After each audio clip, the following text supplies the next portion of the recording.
Hi everyone, welcome to my channel. I am Rajni Sarsiyal. आज हम पढ़ेंगे आलस कथा। जो कथा है पुरुष परीक्षा कथा ग्रंथ से संकलित है।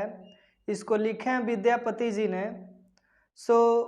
आप लोग अगर प्रथम पाठ और द्वितीय पाठ जो कि है प्रथम है मंगलम पाठ और द्वितीय पाटलिपुत्र वैभवम, अगर आप लोग नहीं देखे हैं तो आप लोग जाकर उसे पहले देख लें। ठीक है, अब हम पढ़ने वाले हैं अलस कथा जो विद्यापति रचित है।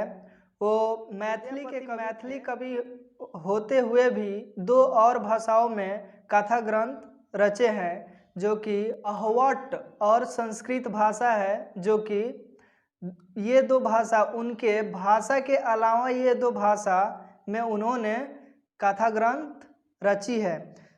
उनके बारे में हम लोग चलते हैं जानने। शुरू करते हैं। अयम पाठ विद्यापतिकृतस्य कथा ग्रंथस्य पुरुष परीक्षेति नामकस्य अंश विशेषयो वर्तते। पुरुष परीक्षा सरल संस्कृत भाषाया रूपेण विभिन्न मानवगुणं महत्वं वर्णयति। दोषान च निर्कार्य शिक्षा ददाति। विद्यापति लोकप्रिय मैथिली कवि आसीत्, अपि च बहुना संस्कृत ग्रंथाना निर्मातपि विद्यापति रासीत् इति तस्य विशिष्टता संस्कृत विषयोपि प्रभुत्ता आसीत्। प्रस्तुते पाठे आलस्य नामकस्य दोषस्य निरूपणे व्यंग्यात्मका कथा प्रस्तुता विद्यते। नीतिकारः आलस्यम रिपु मान्यते। इसका हम अर्थ हिंदी में जानेंगे। यह पाठ आलस कथा विद्यापति रचित कथा ग्रंथ पुरुष परीक्षा से संकलित है। किससे संकलित है? एक नंबरिए में आ जाएगा तो आप लोग बताइएगा। यह कथा ग्रंथ पुरुष परीक्षा से संकलित है। यह विद्यापति लोकप्रिय मैथिली कवि थे। विद्यापति लोकप्रिय मैथिली कवि थे, फिर भी संस्कृत भाषा में ग्रंथ रचकर अपनी अप्रतिम का परिचय दिया। ठीक है, पुरुष परीक्षा कथा ग्रंथ में मानवीय गुणों पर प्रकाश डाला गया है, तो दोषों से मुक्त पाने के शिक्षा भी दी गई है। कौन सी दोष? वो आलस की दोष को मुक्ति पाने की शिक्षा भी दी गई है। आलस कथा में आलस्यों को छोड़ देने की शिक्षा दी गई है, क्योंकि मानव शरीर में आलस्य से बढ़कर कोई बड़ा शत्रु नहीं है, मतलब दुश्मन नहीं है। कथाकार का कहना है कि आलसी व्यक्ति का जीवन बहुत ही दुख भरा होता है। व्यक्ति अपने आलस्य के कारण कोई भी काम समय पर नहीं कर पाता है। फलस्वरूप उसे हर कोई है या नीच दृष्टि से देखते हैं। दोस्त भी ऐसे व्यक्ति से मुंह मोड़ लेते हैं। इसलिए आलस्य हमेशा के लिए छोड़ या त्याग देना चाहिए।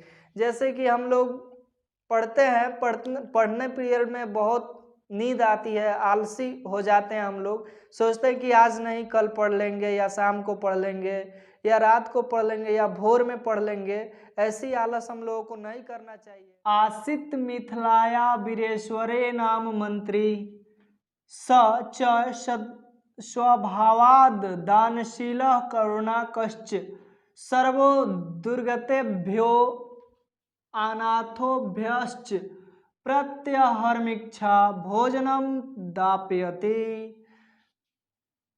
तम्या धयो आलस्योभ्य अप्यावस्त्रे दापयति यत्। इसका हिंदी अर्थ हुआ, मिथिला में वीरेश्वर नाम का एक मंत्री था। वह स्वभाव से दानी और दयावान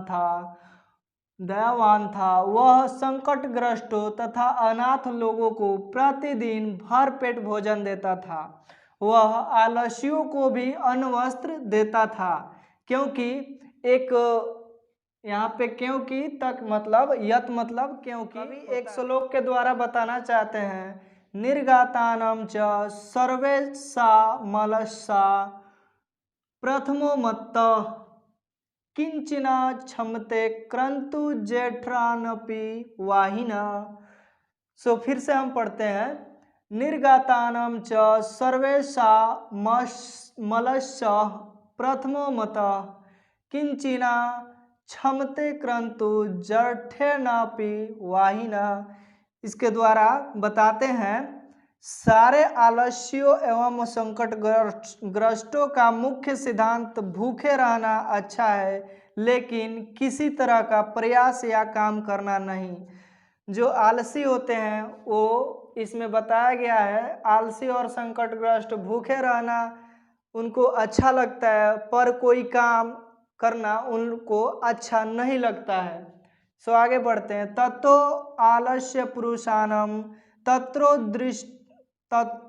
दृष्टालाभम श्रुत्वा बहवस्तु न परिणाम मृज्यात वर्तुला बभुव यत। इसका अर्थ हुआ तब किस आलसी लोगों का इच्छा भर लाभ सुनकर बहुत सारे तोंद बढ़ाने वाले यहाँ जमा हो गए। मतलब पहले तो आलसी लोग के लिए ही मतलब मंत्री अन्न वस्त्र देता था, पर अब इच्छा भर भोजन मिल रहा था उसको मतलब सुनकर मतलब बनावटी आलसी भी आने लगे और आकर खाने लगे और अन्न वस्त्र लेने लगे। तो बढ़ते हैं दूसरे श्लोक की ओर। आप लोग पहला दूसरा एक और है वो भी आप लोग याद रखिएगा क्योंकि पूछ देता है एग्जाम में कि इसका श्लोक का अर्थ बताइए, तो आप लोगों का याद रहेगा तो ये तबे ना बताएंगे। सो चलते हैं स्थिति सौकार्य मूला ही सर्वसपि सहते सजानतीनम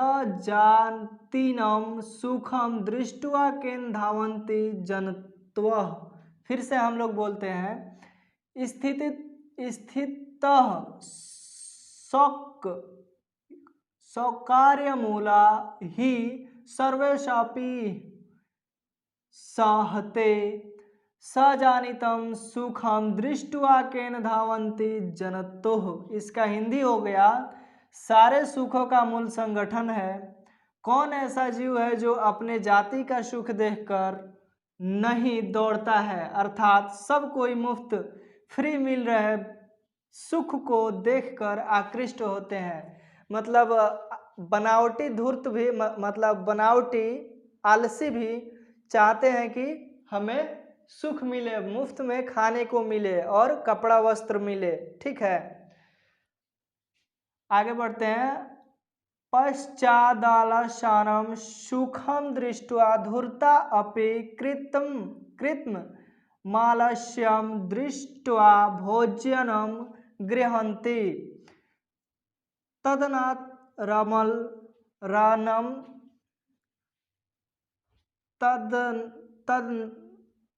तदनात् रमल सलास्यम बहुद्रव्यव्यम दृष्ट्वा तनि योगी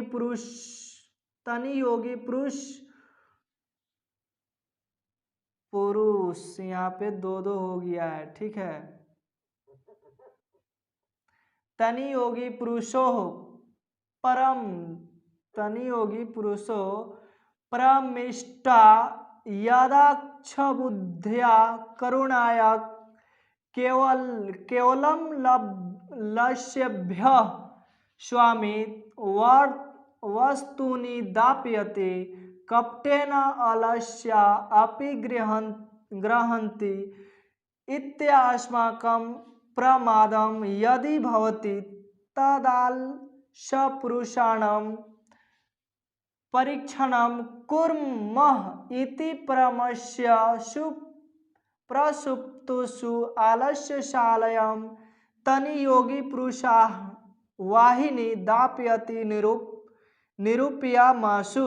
इसका अर्थ हम लोग जानते हैं बाद में आलसियों का सुख देखकर धूर्त बनावटी आलसी, जो कि मतलब वो है नहीं, मतलब आलसी वो नहीं थे, ये बनावटी आलसी थे, दिखावा कर धूर्त बनावटी आलसी दिखाकर भोजन करते थे। इस बीच आलसियों पर अधिक खर्चा देखकर उन्हें किसी सज्जन पुरुष द्वारा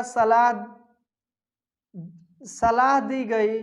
विचार किया गया कि बुद्धि से हीन पर दया करके स्वामी केवल आलस्यों को वस्तु दी जाती है, कपट से आलस्यहीन भी वस्तुएं पाते हैं।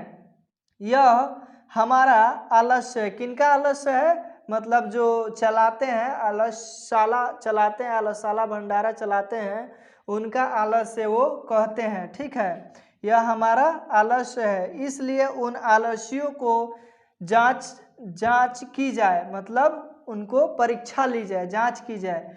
ऐसा विचार करके प्रसुप्तावस्था में, मतलब सोने के समय में, आलस्यों के घर में आग लगाकर जांचा जाता है। आग लगाकर जांचा जाता है कि मतलब कौन आलसी है, कौन बनावटी आलसी है।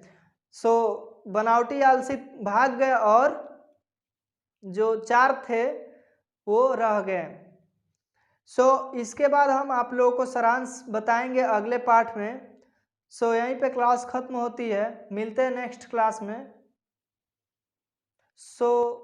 इससे रिलेटेड अगर आप लोगों को कोई भी प्रश्न हो, क्वेश्चन हो, तो आप लोग पूछ सकते हैं कमेंट में। वीडियो को लाइक करें, शेयर करें, सब्सक्राइब करें, जिससे कि सबसे पहले वीडियो आप तक पहुंचे। मिलते हैं नेक्स्ट क्लास में।